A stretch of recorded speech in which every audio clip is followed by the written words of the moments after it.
د تحصیل مندړ په کنکوې کلي کې د ګل په شپه ملخانو په فصلونو حمله کړې ده. د بې شمېره ملخانو د حملې په وجه د جوارو او نورو فصلونو ته نقصان رسېدلی دی.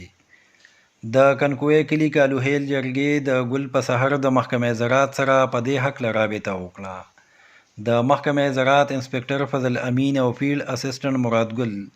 د کالوهیل جرګې د مشرانو او میډیا سره د فصلونو او ملخانو معاینه وکړه. د کالوهیل جرګې صدر بادرخان میډیا ته وویل چې بیګا شپه بې شمېره ملخانو زموږ د جوارو په تیار فصل حمله کړې چې ورسره د جوارو فصل ته نقصان رسېدلی دی.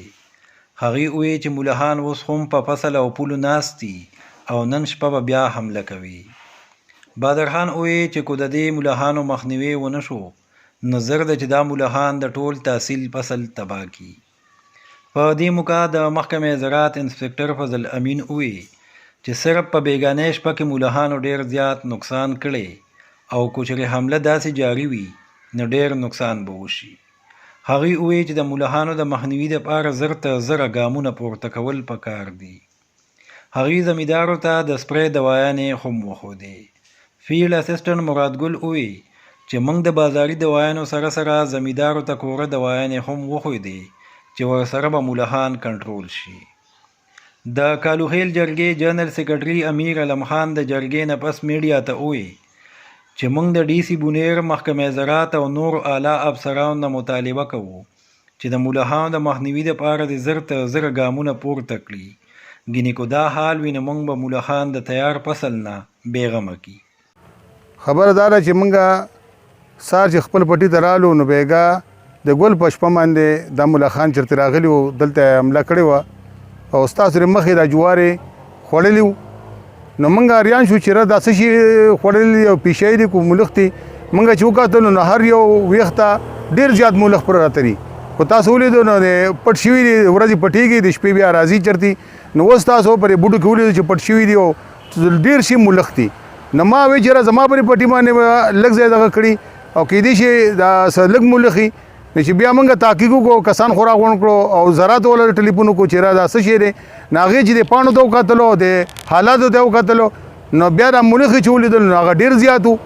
نو بیا موږ ورسره ګاونډي کوم چې امجد پټې هغه ورسره موږ وکتلو، نو په هغې کې هم ډېر زیات خوړلي وو. بیا ورپسې نور موږ تحقیق وکړو نو ټول په کلي په ټولو ځایونو کې دا ملخ دغه شان په پولو کې پراته دي، څه په جوارو کې دي، څه بچي راوړي، خو څه ناتار شی پروت دی. نو بیا موږ ټول زمیندار راغونډ کړو، ټول کلي والا کمیټي خو خپله راغونډه کړه چې د کالوخیلو په نوم یادېږي او بیا خو هغې راغونډه کړو. نو بیا خپل بټو ته لړو. نو په ټولو بټو کې دغه شان د ملخ څه خوړل شوي دي او څه خوري. نو موږ ته یاره پیدا شوه که چېرې داسې خوراک کېږي نو زموږ د معاشي او زموږ د څاروو زموږ روزګار صرف دا جوار او غنم دي، زموږ څه بل څه روزګار شته دی نه. نو موږ که چېرې دا جوار زموږ خراب شو یا زموږ نور نقصان موږ ته وشو نو موږ ته خو ډېر زیات تکلیف دی او ډېر زیات نقصان به موږ ته وشي. نو موږ بالا افسرانو ته څنګه چې زراعت والا ته موږ خبره وکړه نو هغوی دا وس کې زموږ خبره نه، هغوی مخکې افسرانو ته وینا وکړه. موږ په زور ډي صاحب ته چې هغه زموږ د ضلعې مشر دی، زموږ مشر دی، ای صاحب زموږ مشر دی، که د نور څوک چا ګواري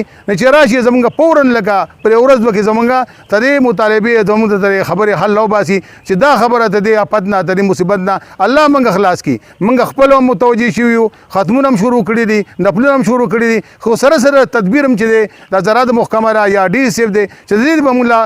ښکلې غوندې تدبیر راوباسي چې موږ د ملخانو ته دې آفت نه موږ خلاص یو. دلته جی بیګا د پیر په شپه باندې د کنکوې کلي کې د ملخانو حمله شوې ده چې په هغې کې موږ ته د کمیټې کوم مشر چې دی د تنظیم مشر د کنکوې بادرخان هغه موږ ته اطلاع راکړله او موږ بر وخت چې دی نو د خپلو افسرانو په حکم باندې دلته کې راغلو او موږ دلته کې د فصلونه او د پټي ټول وکتلو. نو ډېر زیات انتهایی ملخان په دې ودا کې پراته دي. په بیګانۍ شپه کې زموږ سره کم عمران بونیري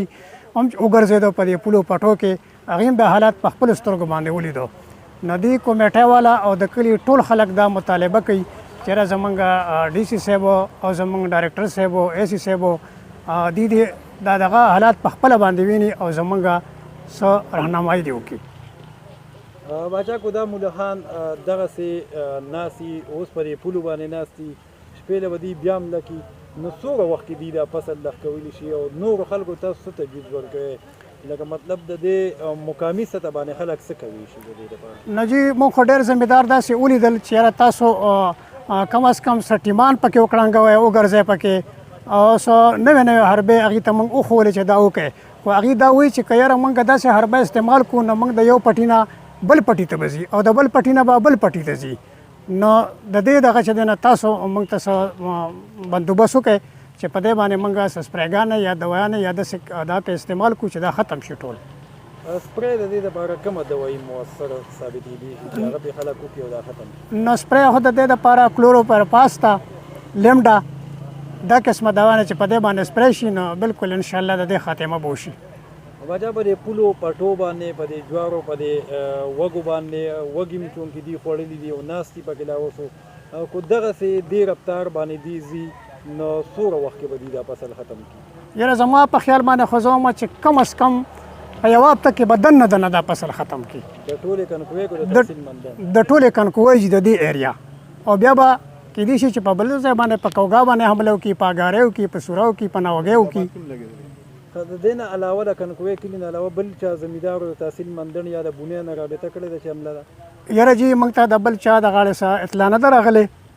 او خاص کر د کنکوۍ د غاړې موږ ته 10 بجې اطلاع راغله او دا د پیډ اسسټنټ مراد ګل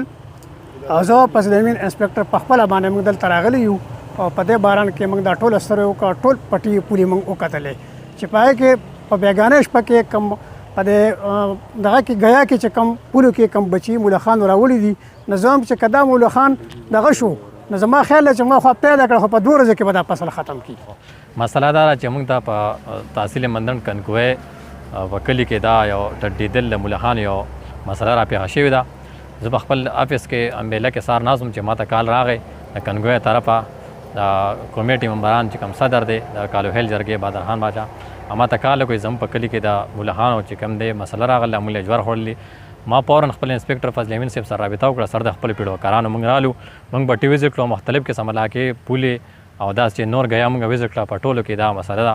په گیا کې دی خپل الله افسر کله خپل ژوندۍ چې میل ملاپ کم دا کی او خپل هغه نسل سیوا کی هغه موږ وګټو چې کې واړه وړ بچیو دا سه بیا چې موږ د باجره چارجات موږ په پایمن د حمله ده دا سه په جوړم د حمله شوی ده موږ بیا د راون کړو زمیندار د علاقې راون کړو هغه تم په لوکل طریقې کنټرول سره د خبرې کړې تاسو د خپل د اوس نه کنټرول کې ځکه چې دا بګینټو سره په ورځ بشپو کې دا شي خوري کې تاسو هغه نقصان رسي موږ خپل کوشش ان شاء الله کو چې مه د بالا افسران دا مسله موږ پاروډ کو ان شاء الله دا مسله زر تر زرم زمو خاله زر زم کوشش محکمه زراعت دا کوشش ته چې ان شاء الله دا کنټرول کو او دا مسله او د خلک زمیندار د خپل معاشي نقصان ان شاء الله بچي. کم دغه چې وبا چې راغلی د ملخو په شکل کې چې زمونږ رسېدلې فصل باندې حمله کړې ده بالکل پوخ فصل دی چې دا زمونږ د دې کلي یو قسم له د معاش یو ذریعه ده ځکه چې دلته کې موږ د تماکو فصل هم نه کړو صرف غنم دی او جوار دی په هغې باندې فی الحال اوس د ملخو حمله کړې ده او هغه په ډېر ګڼ یعنی په اکثریت سره دي او ډېر نقصان یې کړی هم دی مزید که 2 ورځې نور پاتې کېږي نو دا فصل بالکل ختموي. موږ زراعتو والا سره رابطه وکړه هغې هم رالو هغې هم چې دی نو لکه په خپله هغه ولیدو عمران بایي زموږ د میډیا هغې هم په خپله هغې ولیدو د هغې نه تصویرونه واغستو نو موږ اعلی چارواکي چې د ضلعې کوم مشران دي هغې ته د هغې په وسادت سره موږ دغه کوو چې د دې مخنیوي د زر تر زر وشي که داسې سروې کېږي او سبا بل راځي او بل راځي نو په دې سروې کې به چې دی نو دا فصل زمونږ بل ختم شي او لکه د دې دغه به شي نو موږ فورا د دې د مخنیوي دپاره